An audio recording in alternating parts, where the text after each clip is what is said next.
जय हिंद साथियों। आज हमारी क्लास आरटीजेसीओ इंटरव्यू रणनीति 2026। अब इसको ये नहीं कहना कि आप 2025, ये जो इंटरव्यू होंगे वो 2026 में होंगे। इसकी आज हमारी जो क्लास का मुख्य उद्देश्य है वो कुछ विशेष जानकारी आई है और मुझे लगता है कि वो जिसके लिए आई है उससे ज्यादा संबंध इसका आरटीजेसीओ से है। तो अब वर्तमान में धर्मगुरु से वो क्या अपेक्षाएं रखते हैं, धर्मगुरु की क्या भूमिका होनी चाहिए, कैसा बदलाव आया है, इन सारी चीजों से संबंध रखती है वो जानकारी। यदि जो लोग न्यूज़पेपर एक्टिव रहते हैं इन सारे वर्तमान में करंट की खबरों में, तो उनको तो मुझे लगता है शायद पता है। जो भी हमारे साथी नए जुड़ते हैं तो वो पहली बात मेरी सुन लेना है, मैंने लिखित परीक्षा पर फर्स्ट और सेकंड पेपर हमारा कैसा क्या मार्गदर्शन रहेगा, कैसा क्या हम लोगों को रणनीति बना के तैयारी करनी है, वो हमारी हो चुकी है। द्वितीय, मैंने आपको कल विस्तृत रूप से आपका पूरा फिजिकल डॉक्यूमेंट्स और पूरा आपका मेडिकल की जितनी सा जानकारी है हमारी छोटी से छोटी होती है वो मैंने आपको उपलब्ध करवा दी है। आज हमारा होगा वो इंटरव्यू से, इसकी इंटरव्यू का आज हम लोग चर्चा नहीं करेंगे। इंटरव्यू की केवल आज हम वो जानकारी जानेंगे कि आखिर क्या आज ऐसी न्यूज आई है जिसका हमारे जीवन या धर्मगुरु पद से विशेष संबंध है, तो उसको केवल हम लोगों को जानना है। मैं स्क्रीन पर लगा दूंगा इस खबर को और इसको आप लोग ध्यान से सुनना है। भर्ती से पहले परखी जाएगी अग्निवीरों की तनाव झेलने की क्षमता। मतलब वर्तमान समय में सेना ये मान रही है कि सबसे ज्यादा हमारे यहाँ युवाओं में है सामाजिक तौर पर, आर्थिक तौर पर, मनोवैज्ञानिक तौर पर या राजनीतिक तौर पर तनाव की स्थिति रहती है। ये तो सेना ने मान लिया है और इसी तनाव को दूर करने के लिए धर्मगुरुओं को रखा जाता है। तो यहाँ अब आपकी ज्यादा भूमिका बढ़ने वाली है। इनसे जो मनोवैज्ञानिक इनका परीक्षण किया जाना है, इससे ज्यादा आप लोगों का स्तर बढ़ जाएगा। तो पिछली बार जितना हमारा इंटरव्यू लेवल था, जैसे आपसे चर्चाएं हुई हैं मनोवैज्ञानिक को किसी अन्य तौर पर, तो उससे अब इस बार थोड़ा तैयार रहना है सभी।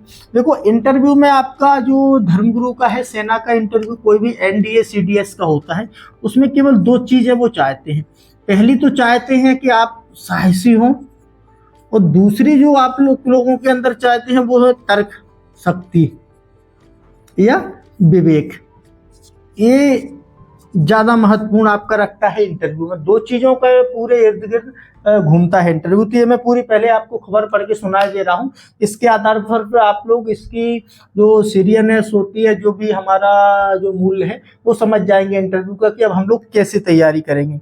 रक्षा मनोवैज्ञानिक अनुसंधान संस्थान को सौंपी ये जिम्मेवारी सौंप दी गई है। मनोवैज्ञानिक परीक्षण में उत्तीर्ण होने के बाद ही मिलेगी अगली चरण। ये जो मनोवैज्ञानिक परीक्षण होगा ये लागू हो रहा है किसमें? अग्निवीर में।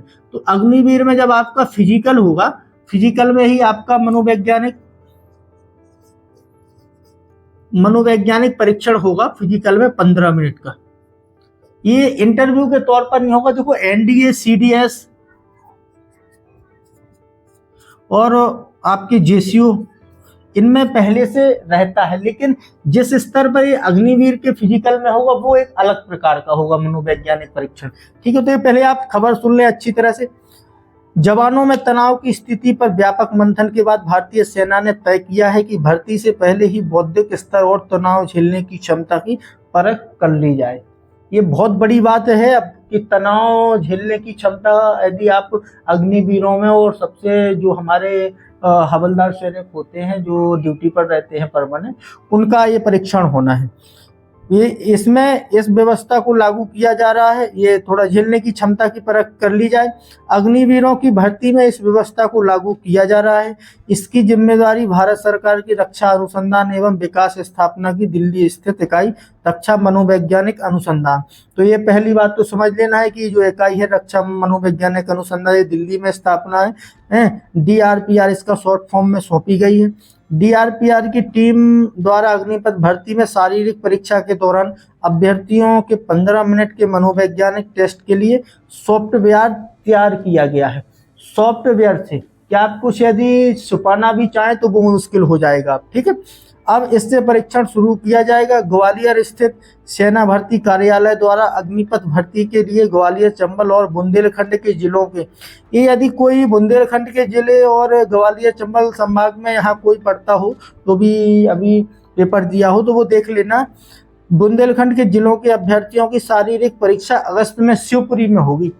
तो इसका पहली बात तो मतलब कि मुझे लगता है कि सबसे पहले जो हमारी होने वाली है अग्निवीरों की रैली, और उसी रैली के बाद आरटीजेसीओ वालों का करवाया जाता है मेडिकल फिजिकल। तो शुरुआत अगस्त से ही होने वाली है, अगस्त से होने वाली है। तो इसका मतलब है कि अभी हमारा रिजल्ट आने वाला है, अग्निवीरों को आ जाएगा, और शुरुआत अगस्त तक हमारा फाइनली आरटीजेसीओ का या लास्ट जुलाई तक आ जाएगा।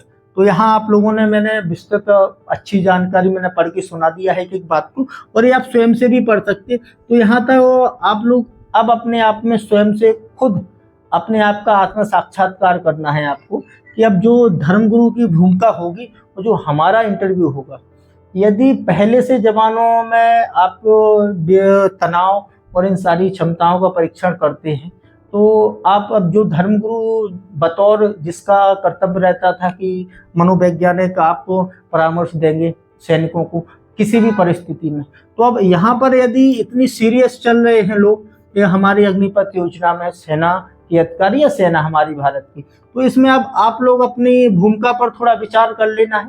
और किस प्रकार से अब आप लोगों को तैयार, मैंने कई बार बता दिया है, केवल जो आपका कर्मकांड संबंधित क्षेत्र है वो वहाँ सेना में एक सीमित में है, आपसे केवल बातचीत की जाएगी, उसके अलावा सामान्य पूजा पाठ, उससे ज़्यादा आपका कुछ नहीं है वहाँ पर।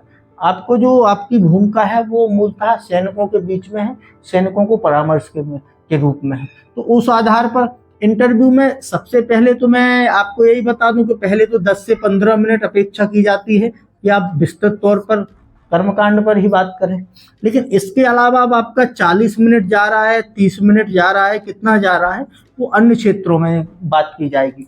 तो अब इसके ये मुख्य द्वार है हमारा। जैसे ही फर्स्ट पेपर जीके जीएस का था, यहाँ पर हमारी लिखित परीक्षा में ये मेन गेट था कि यहाँ से हम लोग एंट्री करेंगे, ठीक है, ये धर्म से यहाँ, ये इंटरव्यू में हमारा मेन गेट कर्मकांड है, और जो लिखित परीक्षा में वो हमारा मेन गेट था जीके जीएस का, ठीक है।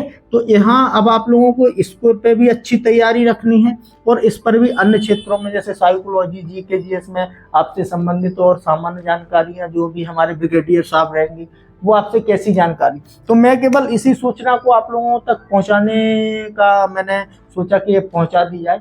और यदि हमारे यहाँ अग्निपथ स्कीम में मनोवैज्ञानिक परीक्षण लागू हो रहा है, तो उसमें फिर आप अपनी भूमिकाएं समझ लेना है कि जितने भी अभी फर्स्ट और सेकंड पेपर में जिनको लगता है कि हम लोग क्वालिफाई हैं, वो जो पिछली बार भी इंटरव्यू दे के आए हैं वो भी स्थिति समझ लेना है कि जो पिछली आपसे स्थिति थी, इस बार अब और बदलाव होने की ज़्यादा संभावना है।